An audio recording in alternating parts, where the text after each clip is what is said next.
Hot and dry conditions have prompted the U.S. Forest Service to place a temporary ban on campfires. The sparks might catch dry grass or other vegetation around, and pretty soon that little campfire that somebody didn't put out all the way could be spreading into 1/10 of an acre and then 1/4 acre and then, larger. Heather Ibsen with the Forest Service says the campfire restrictions go into effect Friday in the Columbia River Gorge Scenic Area, Mount Hood, Gifford Pinchot, and the Willamette National Forests. The summer is probably only going to get drier and continue to heat up.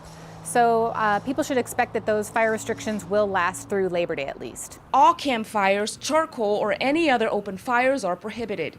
Instead, people can use portable cooking stoves, lanterns, or heating devices using liquefied or bottled fuel. Anything that can kind of be like switched off, that's kind of the key. Those will still be allowed. The ban on campfires only applies to local national forest lands. When it comes to Oregon state parks, officials are keeping a close eye on weather conditions. We do have them in several areas of the state, mainly on the east side, but also Central Oregon, parts of the South Coast. You should just expect that that's going to continue rolling out that way with very little notice. Fire bans statewide are spreading rapidly. In addition to the Forest Service and state parks, a burn ban is in effect in Multnomah County parks.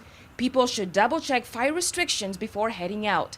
Ibsen says 95% of wildfires are human caused, and we can all do our part to prevent that. We depend on everybody to help reduce the risk of human-caused wildfires and unnecessary wildfires.